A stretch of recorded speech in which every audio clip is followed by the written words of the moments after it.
talk crochet.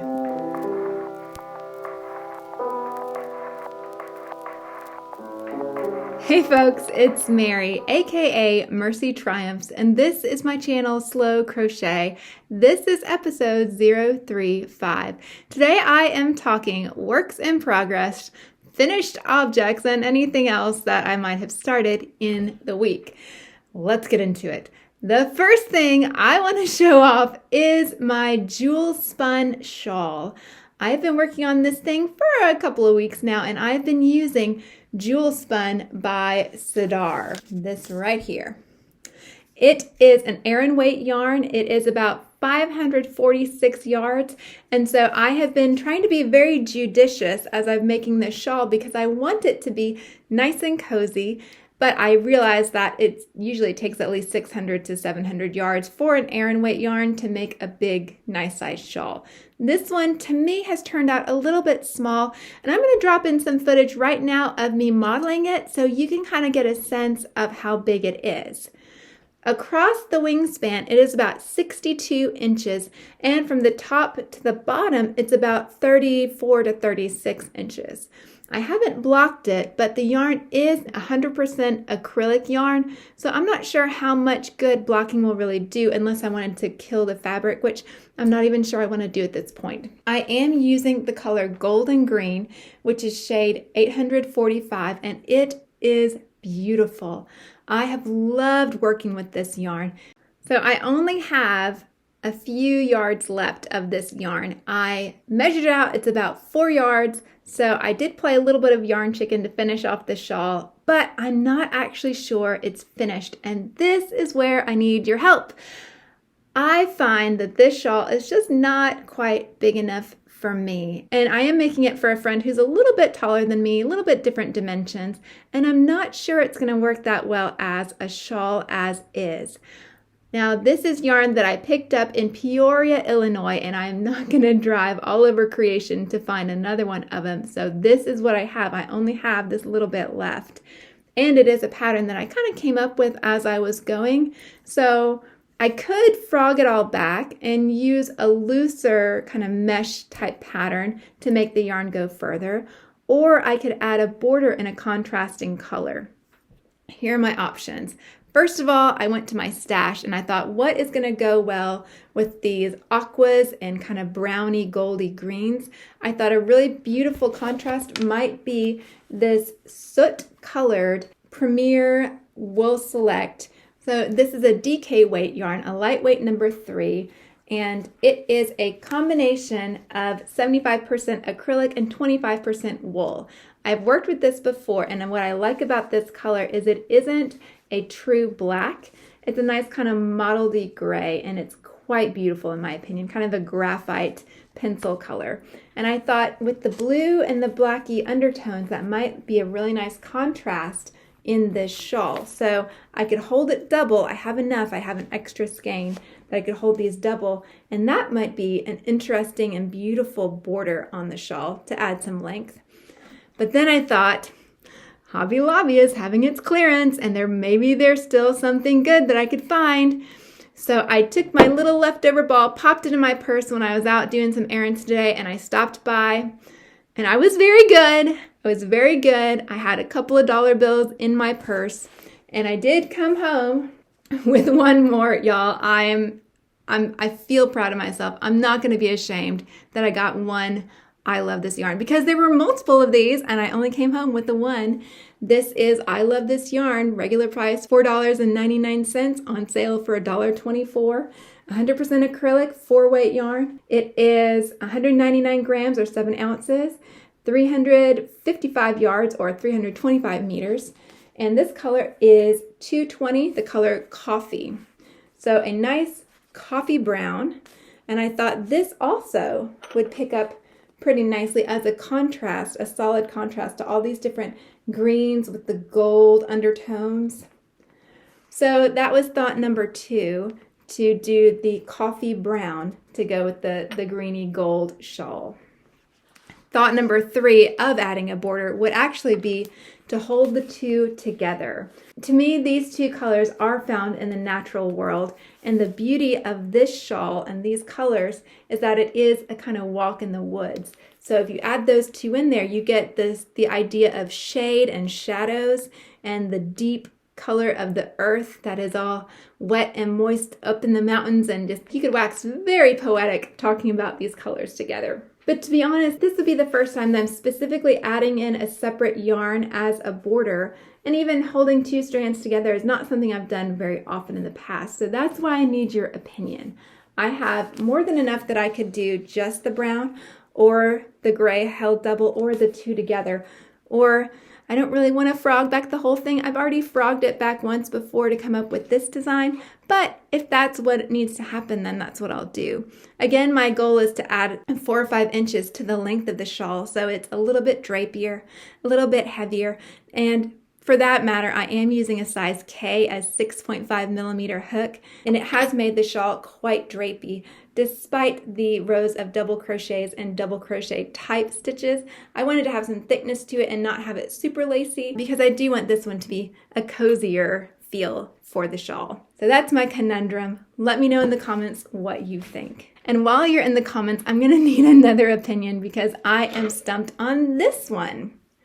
This is an almost finished hat, and I say it's almost finished because I haven't really decided that it's meant to be a hat.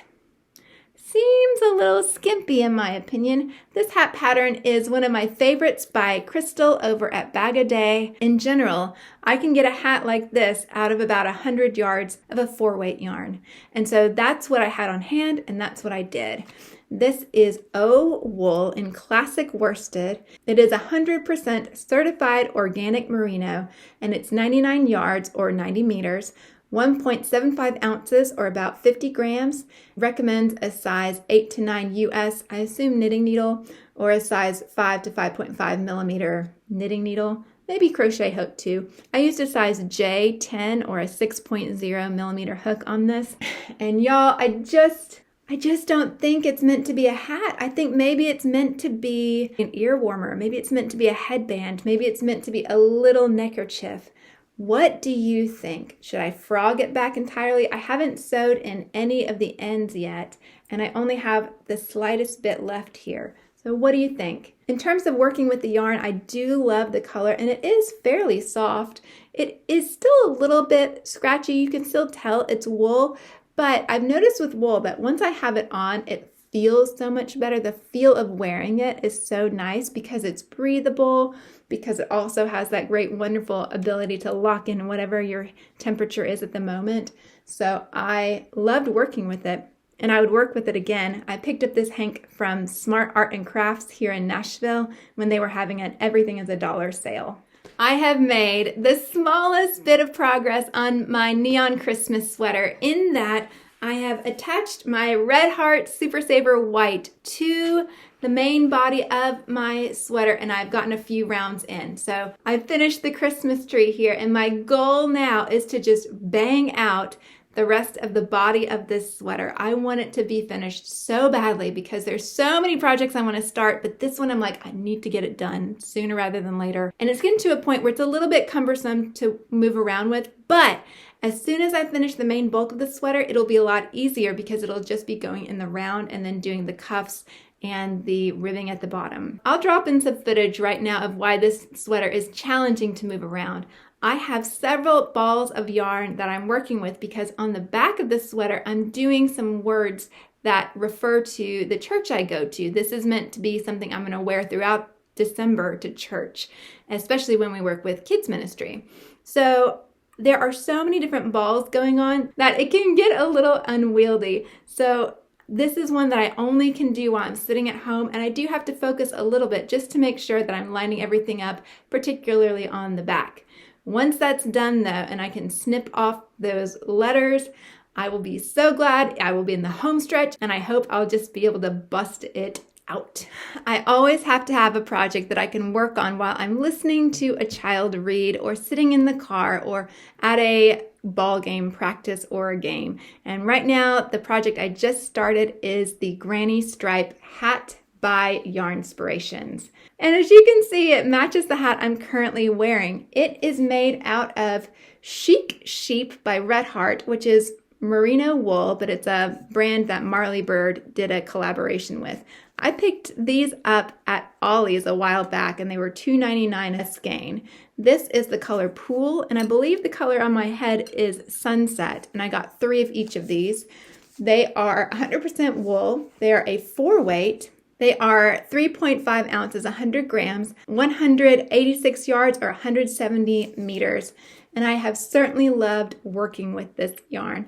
I've been using a size I hook, a size 5.5 millimeter hook, and I am just alternating back and forth with my 2 different colors, and I'm carrying the yarn straight through the middle. Something about the granny stripe idea just really appealed to me, and this will be the 4th hat that I've made using these 2 yarns. This is not the first time on this channel that I've been making a hat using these 2 colors of yarn together. I think it's just because I have a lot of it. It's super springy and wonderful. This is a great yarn. These are not colors I would naturally gravitate towards, but they've been a lot of fun to work with, and I think they'll be great to supply my family with hats for the upcoming cooler months. And they are so bright that if you put one of these on a child's head on the playground, you will not be able to miss that child, provided the hat stays on the head, which is, you know, who knows if that will actually happen or not. One more almost finish. It's a little Diddy Hedgehog. This hopefully will be my last Diddy Hedgehog for a good while. I wanted one more as a stocking stuffer. I'm using Red Heart Super Saver, I believe in Merlot or Burgundy, one of those alcoholic names. And I'm using quite rough wool for the face. This was stuffed with pony beads. If you look at some of my previous works in progress videos, you will see that I made another one similar to this. I still have to embroider some eyes on. I don't want to do safety eyes. I don't want to do buttons or anything that is going to be painful because these are going to be thrown through the air, I am sure of it. Hence a little bit more weight to it and a nice fluffy bottom that will land softly. Although now that I think about it, it might land kind of hard with as stiff as that nose is, so maybe this is not such a good idea after all. Knowing that this is going to go sailing through the air, would you still put this in a child's stocking? I would love to hear your opinions on that. Maybe you're a parent, maybe you're a grandparent, maybe you are an excellent aunt or uncle. Love to hear your thoughts. That is it for me this week. I am so excited to be so close to finishing several of these projects, and I am excited to hear y'all's feedback, not only on the direct questions of what should I do, should I frog or not frog, should I add or not add, but also I'd love to hear what are y'all working on this week, what is making your heart come alive.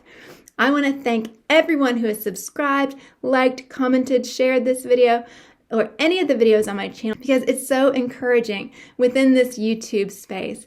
I have loved getting to know some of y'all. I love reading your comments, and I really do appreciate y'all taking the time to spend with me. If I'm not your cup of tea, thank you so much for listening this long. I do appreciate it, and I do hope I'll see you again soon. Bye.